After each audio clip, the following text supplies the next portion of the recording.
আপনি বললেন বলতেছেন যে আপনি ছিলেন না, আপনি এখানে আসছেন আপনি তাহলে কোথাও ছিলেন না, সবখানেই ছিলেন। ভাইয়া ছিলাম আমি তো কোনো কথা বলিনি। না না আমি সত্যি কথা বলতেছি। মিথ্যা কথা বললেন না। কি দায়িত্ব দিচ্ছে মামা আপনারা? হাইপারি কথা তো বলতেছে, কথা তো হইতেছে আবার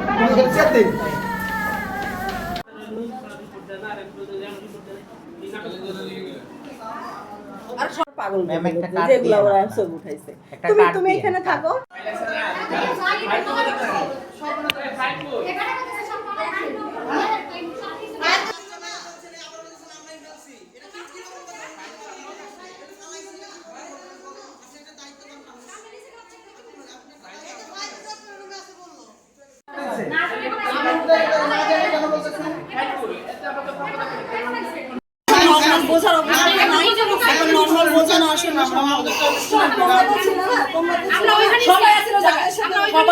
তুমি কি রোগীটা ভর্তি করতে চাচ্ছিলা? আমি কইছি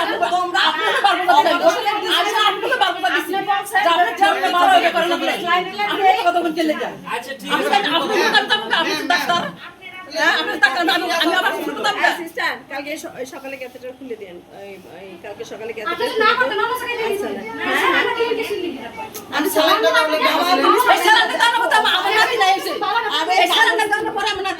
সালান হাট না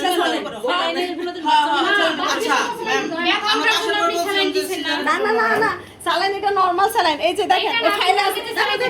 আরে ভাই এটা লেখা আছে তো। তুমি এরকম কেন করছো বাবা? আমার ফাইলটা কই? ফাইলটা ওদের কাছে দেখো, তোমার ফাইলে লেখা আছে বাবা। তুমি দেখো এটা তোমাদের, তোমরা যদি বুঝতে না পারো তোমরা আরো 10 জন ডাক্তারকে দেখায় বোঝানোর চেষ্টা করো। তুমি এমন কেন করছো? তাহলে আজকে আবার ফিরে আমাকে আলটা রিপোর্ট দেন কে লেগে? আরে আলটা রিপোর্ট দেন না আমি কিভাবে বুঝবো? দেখো তো রিপোর্ট নাকি আমি আলটা রিপোর্ট দেন না না আলটা রিপোর্ট দেন নি কেন? ঠিক আছে ম্যাডাম ওই দিকে যে থাকবে সে বল। এই যে বাবা দাও গেট গুলো নাম খেয়ে এত করছে না হয়তো এই যে বাবা দেখো তুমি এটা এই যে দেখো এটা তাহলে বুঝবা থেকে যেতে আসলে কেন বলছে আমি জানি না। এই যে দেখো দেখো এটা কি সালাইন আছে তুমি একটু দেখে দাও বাবা, তাহলে দেখলে তুমি একটু নোট করো, তুমি দেখলে বুঝতে পারবে। আমরা আপনার মুখ থেকে শুনবো। এটা দেখো হঠাৎ করে আমরা তো না না এটা স্বাভাবিক, তোমাদের হাইপার স্বাভাবিক। এটা বাবা এটা সেটাকে মাত্র আসলে মনে করেন আপনার রিপোর্ট আছে, চিন্তা কথা বলতেছেন কি লিগে? তাহলে আপনার কাছে সেখানে সব আছে, জিজ্ঞাসা করতে আপনি বলেন যে এখানে আসছে, চিন্তা কথা বলেন কেন? এই যে দেখো আরে আমি তো কথা বলছি। এই যে দেখো ভাইয়া এটা বলতেছে না যে সালাইনে বাচ্চা মারা গেছে, সালাইনটা এখানে লেখা হট পেন সালাইনে কি হবে? এইটাই তো বোকা হয়ে গেছে। ও ভাবছে কি ওরে ড্রিপ দেয়, আসলে তো ড্রিপ দেয় ও বোঝেনি এটা। ধরো এটা তুমি নিয়ে তোমার যত ফাইল আছে তুমি সব ফাইল নিয়ে তুমি 100 জন ডাক্তারকে দেখাও। নাও বাবা এটা নিয়ে এত চিন্তা করার কিছু ওই নেই। ভাই দেখানোর তো আচ্ছা আচ্ছা আপনি যেটা বলতেছেন যে আপনি মনে করেন দায় বাড়ায় রাইতেছেন যে তোমাকে আমি এটা দিয়ে দিলাম, তারপর হলো তোমার যা বলতে যা আছে তুমি দেখো। আমার কাছে তাহলে আমাকে দেখতে হবে না, আমার কথাটা শুনুন। দেখাইতে হবে এইভাবে করতেছেন কেন আপনি? এক্সকিউজ মি ম্যাম আমি আপনি এইভাবেই করতেছেন কেন? আপনার সাথে কি কোনো ধরনের কোনো কিছু করতেছেন? আসেন আপনি আসেন, আপনার কথা বলেন, আসেন মামা আসেন। আপনি যেভাবে ধরেন রাব্বা আমাদের বাচ্চা গেছে, আমরা তো কোনো খারাপ ভাবে আগে জিজ্ঞেস করি তাদের নিয়ে একটু টাকা কিন্তু বড় ঘটনা।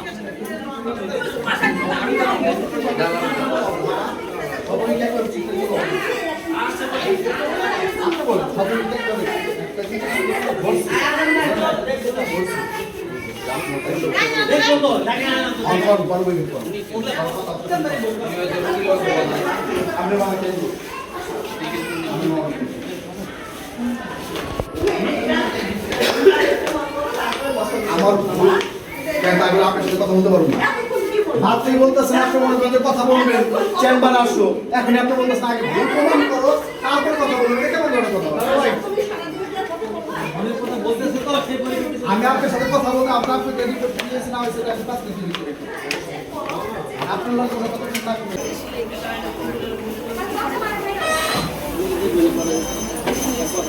অন্য জায়গায় আমাদের কাছে আমি বুঝি, কিন্তু আমি তো দেখছিলাম বাচ্চা ভালো আছে, হঠাৎ করে বাচ্চা খারাপ হয়ে গেল। হঠাৎ করে কেন?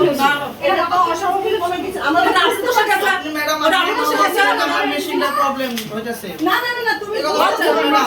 আপনি তখন আমি এই কথা বলতে আসছি ম্যাডাম। আরে আসো আসো একটু দেখে যাও তো আমাদের মিথ্যা কথা বলে ফায়দা নাই ম্যাডাম। আগে 3-4টার দিকে নিয়ে এসেছি ম্যাডামরে দেখাইতে আমার ওয়াইফরে, তো চেক আপ করে প্রাথমিক বললো যে বাচ্চা ঠিক আছে, সব কিছু ঠিক আছে, হার্টবিট না আছে, সব কিছু ঠিক আছে। তো আমাকে ব্রাকিনে বললো যে ওরে ভর্তি করেন, ভর্তি করে 3 ঘন্টা অবজারভেশনে স্যালাইন রাখেন, তারপরে আমরা নর্মাল হলে তখন সিজার করবো। আমরা তো সমস্যা করেন, তখন ভর্তি করলাম। তো আমার ওয়াইফে স্যালাইন লাগানোর পরে 1-1.5 ঘন্টা পর ওর পেন ব্যথা উঠলো। পরে ম্যাডাম বললাম যে ম্যাডাম ওর তো ব্যথা শুরু হয়েছে। পরে নার্স পাঠাইলো, নার্স পাঠায় দেখলো, বললো যে এখন সিজার করতে হবে, সিজার করতে হবে। হ্যাঁ, সিজারে নেওয়ার পর 20 মিনিট পর আমার ডাকলো ম্যাডাম উঠিতে। ওখানে তো বাচ্চা, তো ওখানে দেখলাম হার্টবিট আছে, এখানে হার্টবিট নাই। আমি বললাম যে না হার্টবিট নাই, তো ওখানে আপনার দেখলেন হার্টবিট আছে। বলে ওখানে তো দেখলাম যে মার হার্টবিট না কার হার্টবিট, ওটা আমি বুঝতে পারি না, আমার মেশিন নষ্ট ছিল। তাই ম্যাডাম বলছে, আমি কি তাহলে আপনি নষ্ট মেশিন দিয়ে চেক আপ করলেন? ম্যাডাম কিছু বললেন, বলে যে ওরা দ্রুত একটা আলতা করে নিয়ে আসেন। আলতা করে নিয়ে আসলাম, আলতা করে নিলাম। নেওয়ার পর বাচ্চা ডাক্তার বলছে কখন নিয়ে আসছেন? 4টার দিকে। বলছে তাহলে এখন কিছু জন আলতা নিয়ে আসছেন। বলছে ওটি থেকে ম্যাডাম ফেরত দিছে, ওটি থেকে ম্যাডাম ফেরত দিছে দ্রুত আলতা করার জন্য। আলতা করার পর ম্যাডাম আমার ওয়াইফে নিয়ে গেলাম ওটিতে নেওয়ার পর মৃত্যু বাচ্চা দিছে। হ্যাঁ, ভুল চিকিৎসা। ম্যাডাম যদি প্রথম, তাহলে ম্যাডাম কী দেখলো যে একটা নষ্ট মেশিন দিয়ে উনি রুগী দেখতেছে? উনি কীরকম ডাক্তার উনি? সকাল 10টা বাজে আমার ছেলে ওর বাচ্চা লড়ছে, সকালে লড়ছে, আর সারাদিনের ভিতরে বাচ্চা লড়েনি। তো সাড়ে তিনটা বাজে আমার বলতেছে যে মা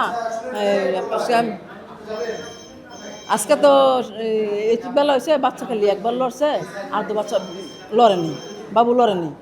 তাহলে কথা বলার পরে তারপরে আমি কই কি তাহলে ডাক্তার কাছে লয়ে যাই, ডাক্তার কাছে লয়ে যাবো, ডাক্তার কাছে নিয়েছি। নিয়ে আনার পরে 3তলা কোনো ডাক্তার দেখাইলাম, রেহানা ম্যাডামটা দেখাইছি। দেখানোর পরে রেহানা ম্যাডামে বললো যে রেহানা ম্যাডাম বললাম যে সারাদিনে বলে একবার লড়ছে বাচ্চা, যে 10 বার লড়ার কথা একবার লড়ছে।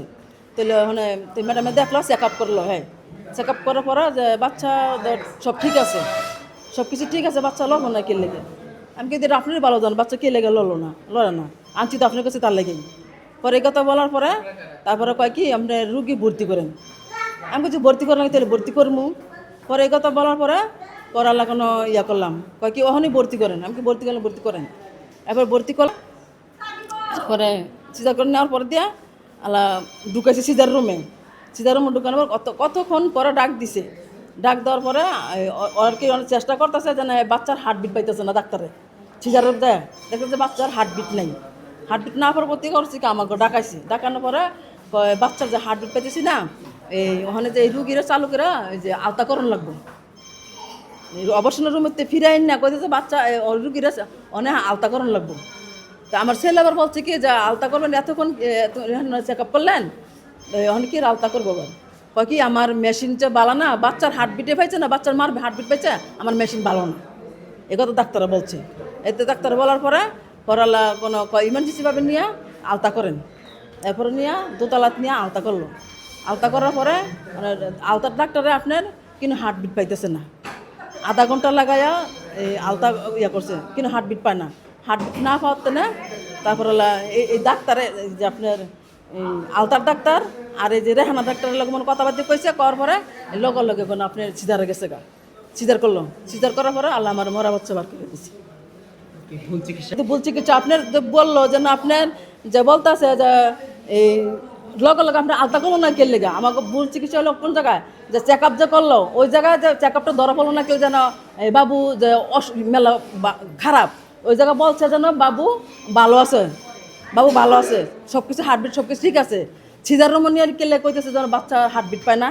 তাহলে উনি কেলে ওই জায়গায় বললো যেন এই বাচ্চা হার্টবিট আছে, সব কিছু আছে, ভালো আছে। আমরা তো আনলাম যেন বাচ্চা কোনো এই লড়ে না। তো লড়ে না, যে চেক আপ যে করলো, চেক আপ করলো কে লেগে লগে হ্যাঁ আলতা দিব না, আলতা না দিয়ে চেক আপ করতে চেক আপ করছে, হ্যাঁ কোনো ইয়াদ গেছে গা, এই অবসন্ন রুমে গেছে গা, অবসন করবো। অবসন্ন রুমে হ্যাঁ আলাদা যায়, কোনো বাচ্চার হার্টবিট পায় না।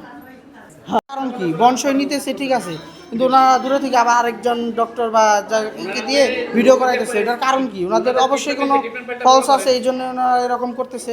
আমাদের শুধু একটাই, আমরা সুষ্ঠু বিচার চাই, শুধু আমাদের জন্য না, আরও যারা মা বা বাচ্চা যারা আসবে তাদের নিরাপত্তার লক্ষ্যে আমরা সুষ্ঠু বিচার চাই। এটা যেন সব একটা সুষ্ঠু বিচারের মাধ্যমে যেন সব কিছু ঠিক হয়, এটাই আমরা চাই।